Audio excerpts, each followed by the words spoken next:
Bun găsit! Sunt astrolog Liana Șandru și vreau să vorbim puțin în continuare despre tranzitul lui Mercur în Leu, începând cu data de 9 august 2026.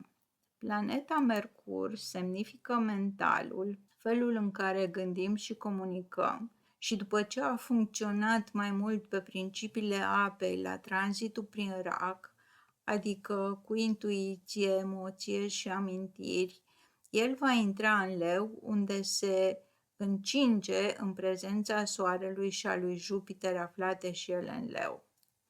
Așadar, reținem că gândirea, comunicarea și mentalul se vor caracteriza în acea perioadă cât Mercur va sta în Leu, fie prin rigiditate, idei fixe, deranjante, sau mai ales prin nevoia de a ieși în evidență prin ceea ce spunem sau ce credem, de a ne face vocea auzită. Această manifestare poate izvorî și dintr-o serie de frustrări acumulate în timp, iar acum a venit vremea să ne vărsăm oful. Gândirea poate deveni creativă, comunicarea mai sigură, mai fermă, mai dramatică, dar să nu uităm că uneori mai e nevoie și să ascultăm, nu doar să vorbim. Imediat după ce Mercur ajunge în Leu, Chiron din Taur și apoi Pluto din Vărsător îl prind într-o configurație ricidă pe semne fixe. Din fericire, Mercur primește inspirație, un boost energetic de la Uranus, apoi se apropie încetișor de Jupiter pentru un fel de reset mental. Venus în balanță va fi de mare ajutor pentru ajustările corespunzătoare pentru o funcționare mai amiabilă. După 23 august, când Soarele va intra în Fecioară,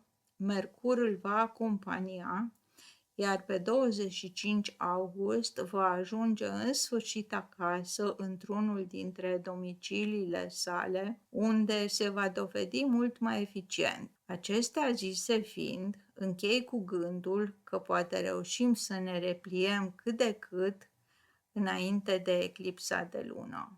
În concluzie, Mercur în Leu ne provoacă să ne întrebăm dacă vorbim din convingere sau din orgoliu. Drumul acestui tranzit nu este unul liniștit, însă Uranus, Jupiter și Venus ne oferă suficiente ocazii să ne schimbăm perspectiva și să ajustăm felul în care gândim și în care comunicăm. Iar când Mercur va ajunge în Fecioară, vom putea pune în practică ceea ce am înțeles. Poate că acesta este chiar rolul acestei perioade, să ne pregătească mental și emoțional pentru evenimentele care vor urma în viitor.